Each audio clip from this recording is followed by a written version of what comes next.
Chwaraewyr mawr yn y ddau dîm, Chris Jones yw un o'n nhw'r seintiau! Wel, hanner cyfle oedd ei angen, ac unwaith eto mewn gêm rhwng Bangor a'r seintiau newydd, mae'r seintiau wedi taro yn gynnar. Chris Jones, neb ar ei gyfyle, a'i anel yn gywir.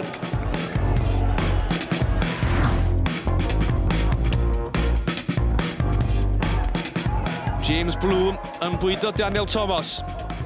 Mae'n sgipio heibio Rhys Owen, mae Ben i fyny nawr. Mae White i'r chwith, Sheen i'r dde. Daniel Thomas, diom angen nhw, Daniel Thomas! A mae Port Talbot ar y blaen! Mae'r 10 dyn wedi sgorio, wedi 9 munud ar hugen. A'r diolch i gyd i Daniel Thomas. Rhedeg hanner hyd y cae, heibio Paul O'Neill ac yn rhwydo, campus! Chris Jones. Jones wrth i'r niwl ddechrau disgyn yma yn neuadd y parc. Finlay! Dyna chi gol! Gwirioneddol gampus gan y bachgen ifanc, Sam Finlay.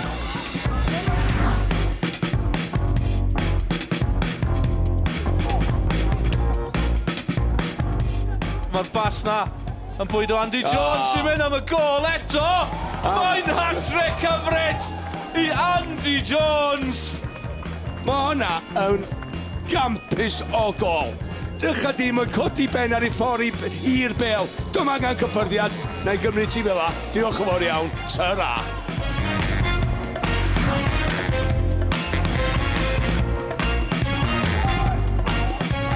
Ond mae pass field yn mynd yn syth at Jamie Petrie. A lle hwnna fod yn gostus Petrie yn y chwaraewyr mwyaf peryglus Cey Conna, un o'r chwaraewyr ifanc mwyaf peryglus y gyngrair. Thomason yn ceisio rwystro field hefyd, ddim yn rwystro Petrie. Petrie am y gol, mae fewn, mae'n 2-0. Jamie Petrie a'i ddegfed o'r tymor. Ond yn bwysicach na hynny, mae wedi dyblu'r fantes.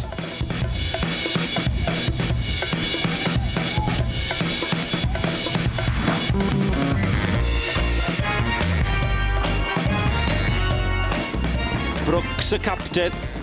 Brooks i'r gol, i ail gol o'r gêm, ac yn claddu gobeithio yn y cymdogion Lido Afan yn y gêm hon. Rhaid canmol, ergyd nerthol gowrain gan David Brooks i gornel ucharrwyd. Gwych ganddo fe i giro Curtis yn y gol.